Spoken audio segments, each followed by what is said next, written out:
분들이요, 항상 선택 상황이 되면 원하는 거를 따라서 선택하시는 것 같아요.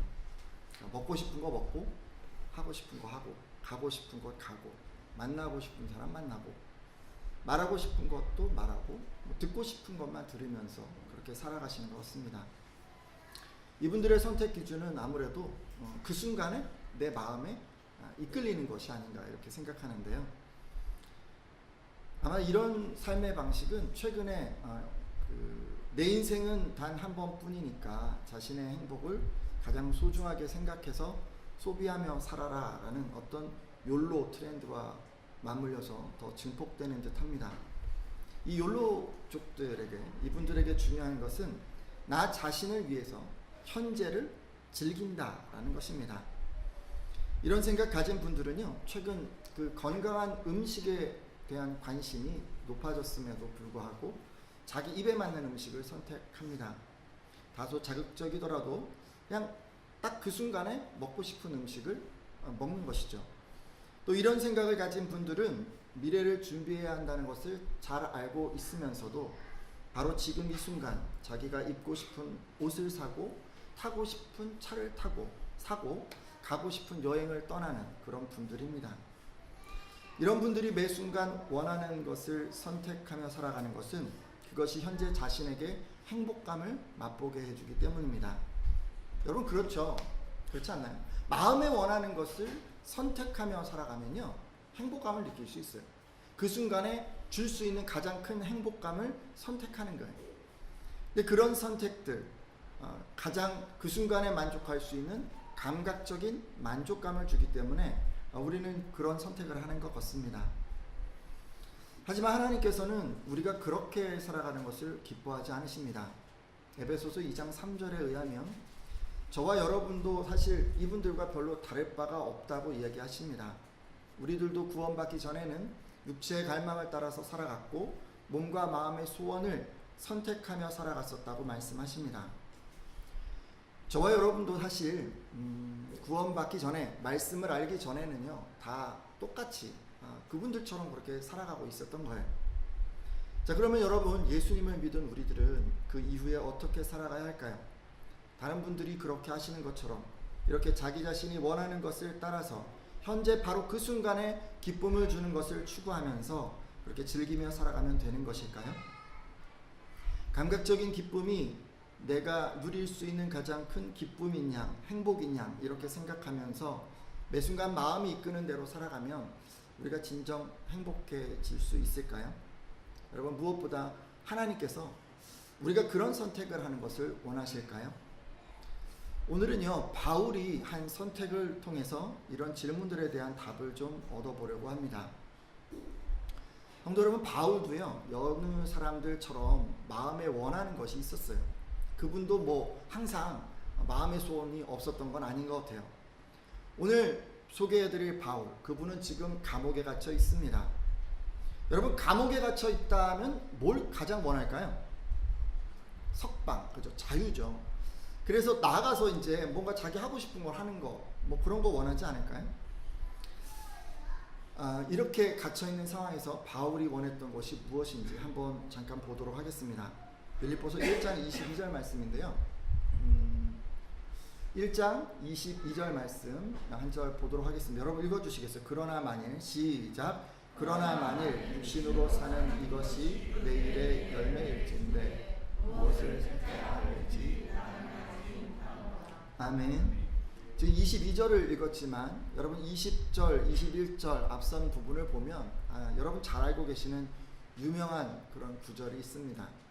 어떤 얘기를 하셨냐면, 나의 간절한 기대와 소망은 어떤 일에서도 부끄러움을 당하지 않고 전과 같이 지금도 큰 용기를 가지고 살든지 죽든지 언제나 그리스도를 높이는 것이다 라고 고백을 하셨습니다. 그리고 자신에게 사는 것이 그리스도이시기 때문에 죽는 것도 복음 전파에 더 큰 이익이 될 것이라고까지 그렇게 고백했습니다. 즉 바울은 예수 그리스도를 전하기 위해서라면 죽는 것도 감수할 수 있다라고 말씀한 것입니다.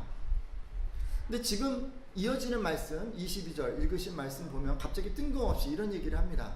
죽는 것과 사는 것 중에서 내가 뭘 선택해야 될지 모르겠다라고 이렇게 말씀을 합니다.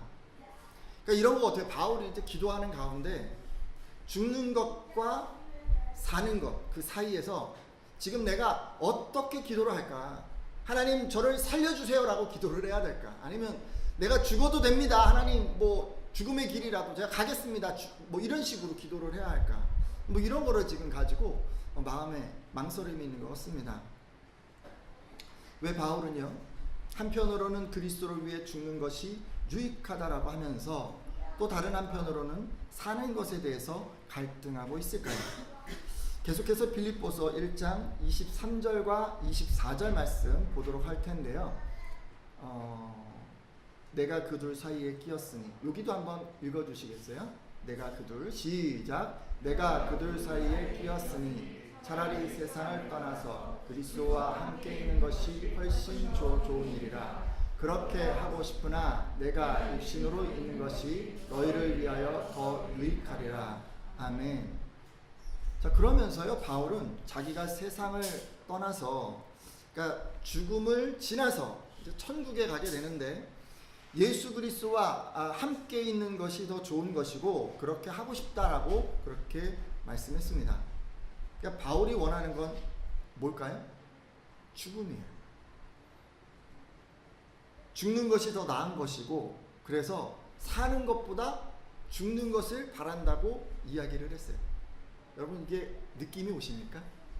옛말에 뭐 개똥밭에 굴러도 이승이 더 좋다 뭐 이런 얘기가 있는데 아무리 여러분 힘들고 추악하게 이 땅에서 살아가도 죽는 것보다는 사는 것이 더 낫다는 그런 속담입니다.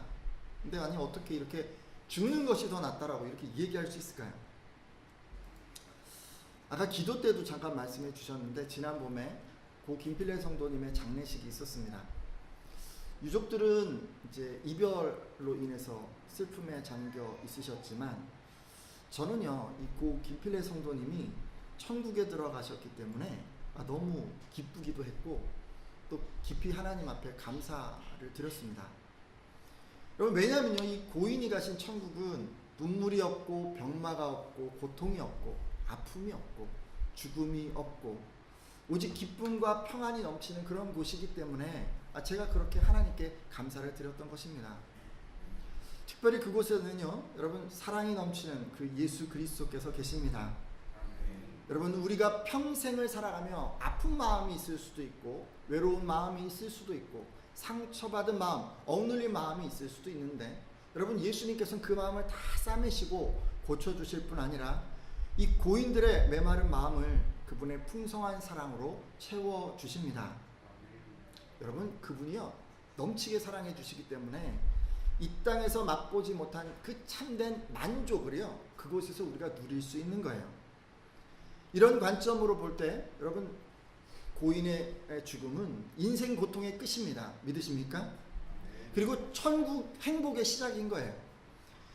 또 성도님들의 죽음은요 사랑하는 예수 그리스도와 이제 영원히 함께하는 거예요. 함께한다는 그런 의미에서 보면 이런 것 같아요. 사랑하는 두 사람이 만나서 결혼 예식을 올리고 그 후에는 이제 평생 사랑하면서 함께하는 것과 같습니다. 왜냐하면 성도가 죽으면 이제 그 이후로는 예수 그리스도와 헤어지지 않고 계속 함께하면서 드문드문 만나는 것이 아니라 지속적으로 만나면서 멀게 느껴지는 것이 아니라 아주 가까이서 느끼면서 일시적인 것이 아니라 영원히 함께 그렇게 사랑하면서 사는 것이기 때문입니다. 여러분도 한번 생각해 보세요. 최근에 결혼식 올린 분들 계신데 그 결혼식 다가올 때 얼마나 두근두근 하셨습니까? 기대가 되셨습니까? 결혼 후에는 달라지는 게 있어요. 사랑하는 사람이랑 어쩌다 만나고 뭐 어렵게 만나고 이렇게 했는데 결혼하면 어떻게 돼요? 그 다음에는 계속해서 그냥 같이 있는 거잖아요. 저만 그런가요? 여러분 표정을 보니까 뭐 왜 그때 그랬나 이렇게 생각하는 분 혹시 안 계시죠? 근데요 여러분 성도들에게 있어서 죽음은 너무도 행복한 이런 천국생활의 시작이고 또 사랑하는 예수님과 영원히 함께하는 기쁘고 어찌 보면 감격스러운 그런 어떤 관문인 것입니다. 따라서 여러분 이런 관점을 가지고 있는 성도님들은 죽음을 두려워하지 않습니다. 아니 단지요, 여러분 죽음이 두렵지 않다라는 것을 좀 뛰어넘어서 죽음을 기대하게 됩니다. 여러분 결혼식 기대하지 않으셨어요? 결혼식을 기대하는 그런 마음으로 죽음을 기대하는 것이 성도의 삶이 되어야 되는 거예요. 왜냐하면 누구를 만나요? 그리스도를 만나요. 누구와 함께 있어요? 그리스도와 함께 있어요. 또 누구의 사랑을 받아요? 그리스도의 사랑을 받아요. 그래서 우리가 이렇게 죽음을 사모할 수 있게 되는 것이죠. 그런데 지금 바울이 그런 상황이었던 것 같아요, 여러분. 바울이 예수 그리스도를 너무도 사랑했기 때문에, 그분을 너무도 만나고 싶기 때문에, 그분과 너무도 함께 하고 싶기 때문에, 그분 안에 예수 그리스도에 대한 그 간절함이 있었기 때문에 지금 이렇게도 죽음을 원했던 것입니다.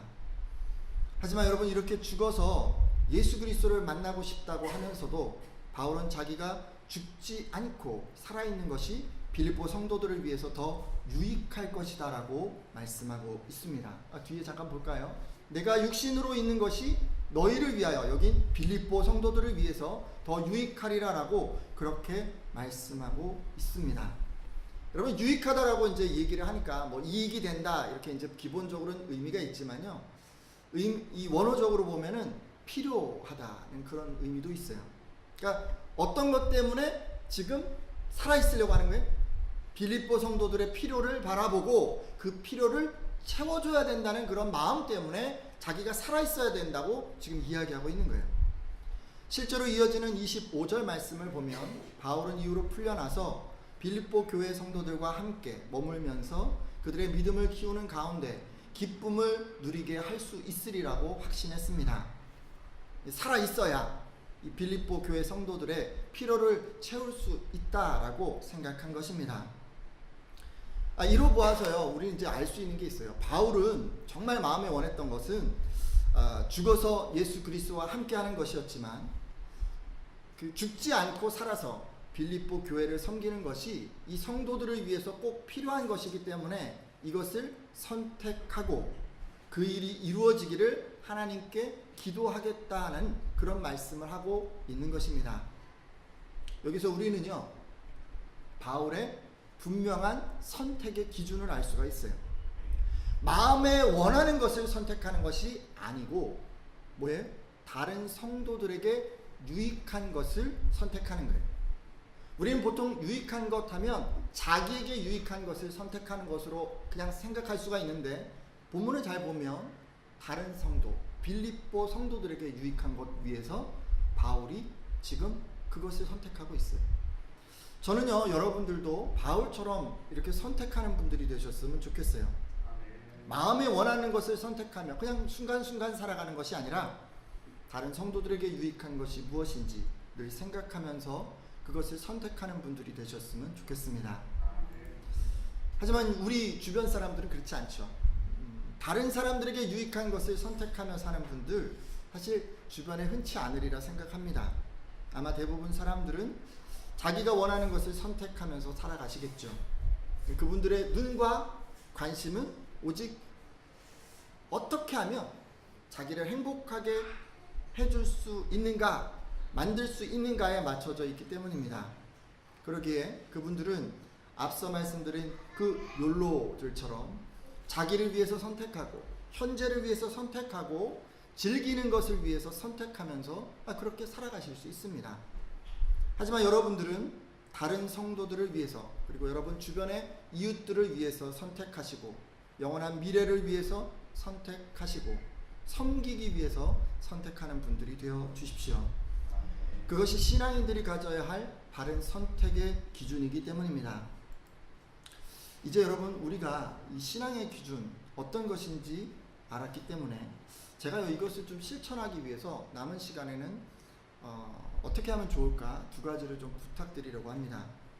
첫 번째, 여러분 모든 선택의 상황에서 멈추십시오. 뭘 하라고요? 멈추세요. 이렇게. 선택해야 되는 상황에서 잠깐 멈추세요. 유익한 것이 무엇인지 생각을 하려면 선택하기 전에 멈출 줄 알아야 합니다. 근데 이게 쉽지가 않죠.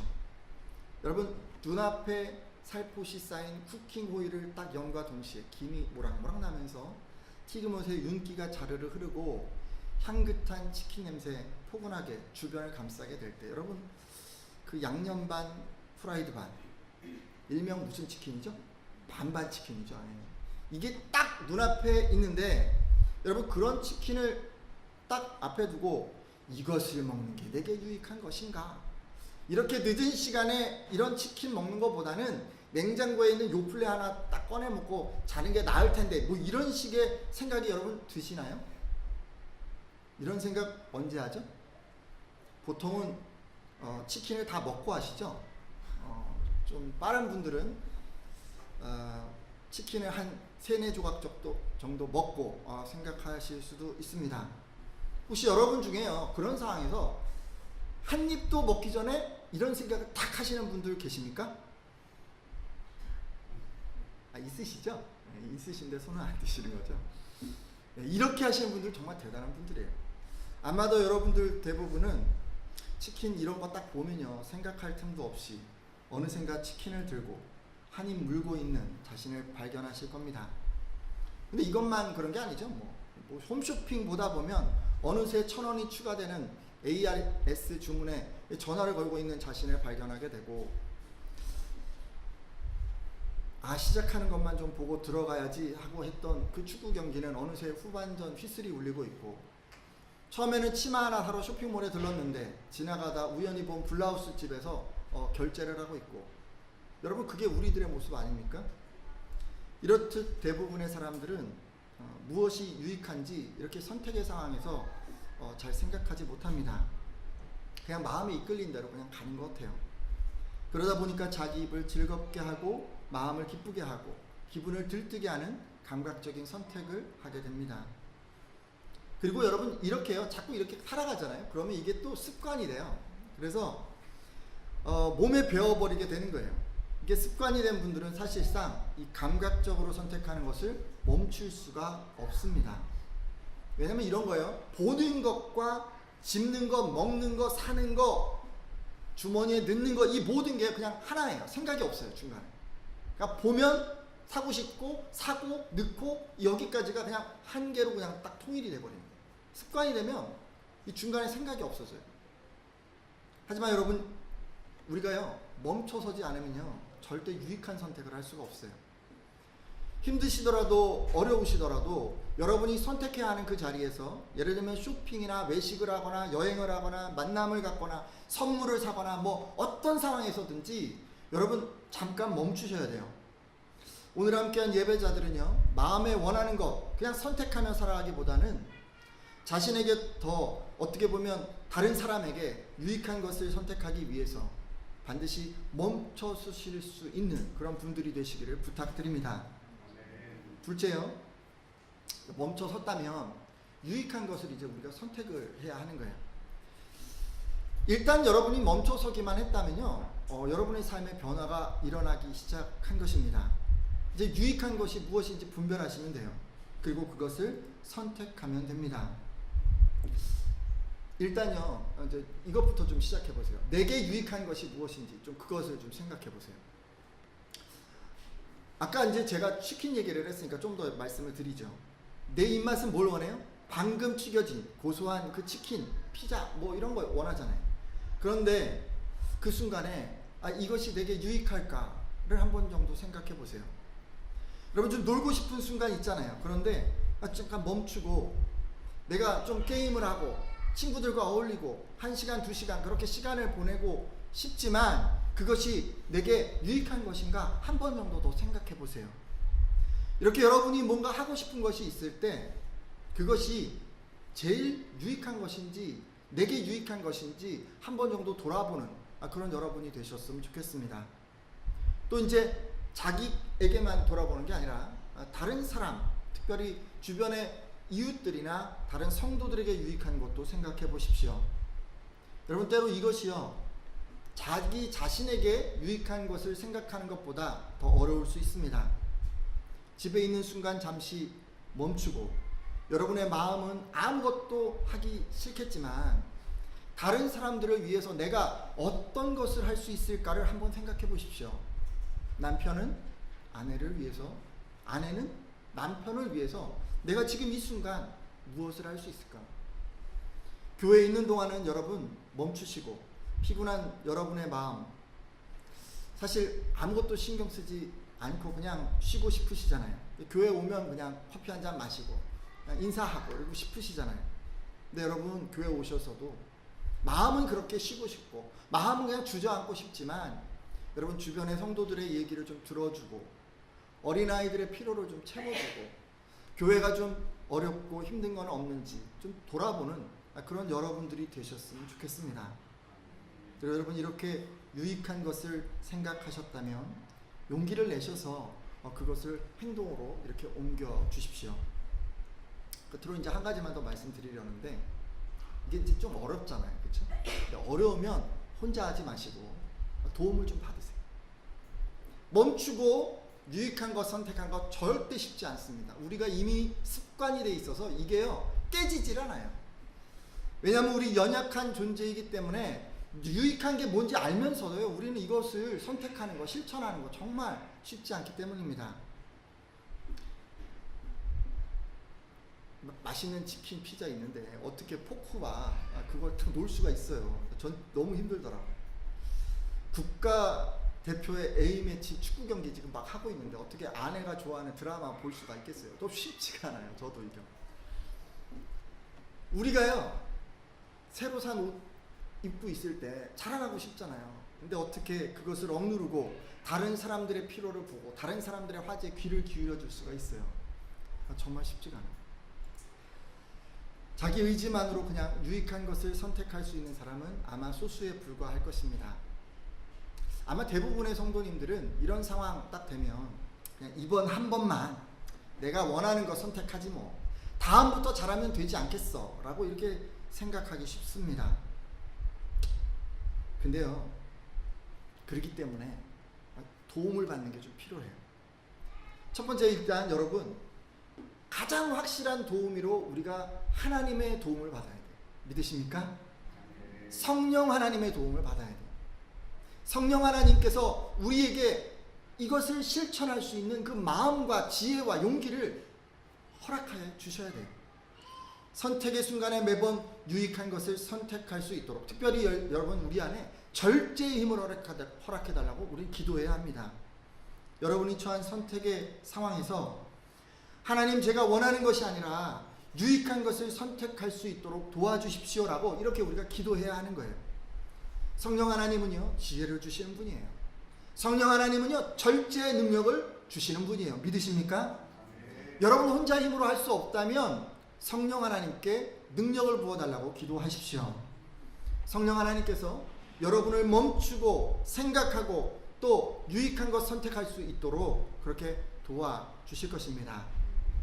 여러분 신앙인에게 있어서 이렇게 성령 하나님의 도움을 받는 것 정말 가장 중요한 거예요.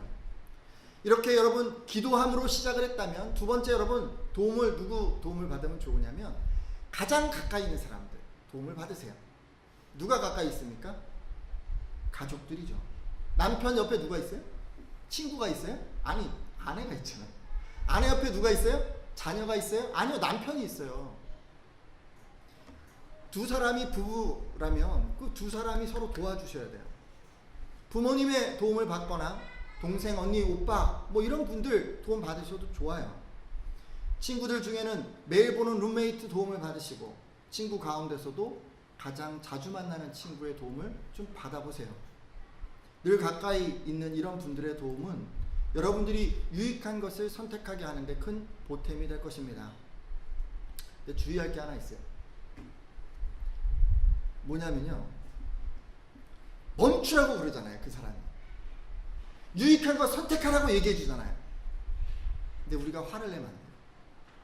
우리가 순종해야 돼요. 근데 우리가 이걸 잘 못하는 거예요. 먹는 상황을 예로 들어볼까요? 누구든 그만 먹어요. 뭐 예를 들어서 기름진 것보다 단백질 위주로 좀 드세요. 고기보다는 야채를 드세요. 이렇게 얘기를 들으면요 기분이 나빠져요. 화가 나요. 기분이 나빠요. 하지만 여러분 우리가 유익한 것을 선택하고자 한다면 절대 이렇게 버럭 화를 내면 안 돼요. 순순히 순종해야 돼요. 그게 없으면 우리가 절대 주변 사람들의 도움을 받을 수가 없는 거예요. 자녀들의 경우 이렇습니다. 그죠? 우리 제일 많이 듣는 게 뭐예요? 게임 좀 그만해라 이런 얘기 듣잖아요. TV보다는 예습급습 좀 하거라 이런 얘기 들으시잖아요. 늦게까지 핸드폰 하지 말고 좀 일찍 잠자리에 드세요 이런 얘기 듣잖아요. 근데 우리는 어떤 생각이 들어요? 잔소리가 너무 듣기 싫다 그런 생각이 번뜩 들지 않습니까? 또 이런 생각, 아니 내가 다 알아서 하려고 하는데 왜 자꾸 이렇게 참견을 하시나 이런 생각 들지 않습니까? 왜 나를 안 믿어주나 이런 마음 들지 않습니까? 하지만 자녀 여러분 그 마음을 좀 억누르셔야 돼요. 이건 다 나를 유익하게 하기 위한 천사의 메시지야 라고 이렇게 생각을 바꿔주셔야 돼요. 우리에게 이런 순종의 각오가 없으면 여러분은 주변 사람들의 도움을 절대 받을 수가 없습니다. 그리고 여러분이요, 꼭 필요하다면 전문가의 그런 도움을 받는 것도 좋습니다. 사실 여러분 우리가요, 이 멈출 수 없는 이유, 또 유익한 것을 선택하지 못하는 이유 가운데 어린 시절을 받은 어떤 상처가 있는 경우에는 멈추는 것도 사실 선택하는 것도 다른 사람들에 비해서 좀 배로 힘들게 됩니다. 마음속의 상처가요, 선택의 상황에서 멈추는 것을 방해하기 때문이에요. 따라서 이런 경우에는 전문가의 상담을 좀 받는 것이 큰 도움이 됩니다. 상담을 통해서 자기를 좀 돌아보고 시간을 들여서 상처가 회복되게 하면은 자연스레 이렇게 무의식적으로 나오는 행동을 멈추는 것도 또 유익한 것을 선택하는 것도 가능해지기 때문입니다. 제가 지금까지요, 하나님께서 기뻐하는 그런 신앙인이 되려면 마음에 원하는 것을 선택하는 것이 아니라 다른 성도에게, 다른 사람에게 유익한 것을 선택해야 한다라고 말씀드렸습니다. 그리고 이것을 실천하기 위해서는 매 순간, 그러니까 선택의 그 순간에 멈춰야 되고, 다른 성도에게, 나와 함께하는 이웃들에게 유익한 것은 무엇인지, 또한 필요한 것은 무엇인지 판단해서 선택해야 한다고 말씀을 드렸습니다. 여러분 지금 이 시간 이제 기도하려고 하는데요, 아까 말씀드린 것처럼 성령님의 도움을 좀 구하셨으면 합니다. 잘 안 돼요, 우리가. 성령님께서 멈추고 또 선택할 수 있도록 절제 능력을 더해달라고 좀 기도해 주십시오. 그리고 우리 마음을 위해서도 좀 기도해 주십시오. 우리 주변 사람들의 도움을 좀 받아야 돼요. 근데 누군가 나에게 이렇게 이야기해 줄 때, 유익한 것이 무엇인지 멈추라고 이렇게 이야기해 줄 때, 그때 그 순간 내 마음이 온유하고 겸손해질 수 있도록 그렇게 기도해 주십시오. 그래서 바울처럼 원하는 것보다 유익한 것을 선택하는 삶을 살게 해달라고 그렇게 기도해 주십시오. 지금 이 순간 이렇게 기도하시는 분들마다 감각적인 어떤 기쁨을 위해서 사는 그런 인생이 아니라 성령의 인도를 따라 사는 복된 인생이 다 되시리라 믿습니다. 자, 함께 잠깐 이것들을 위해서 기도하도록 하겠습니다.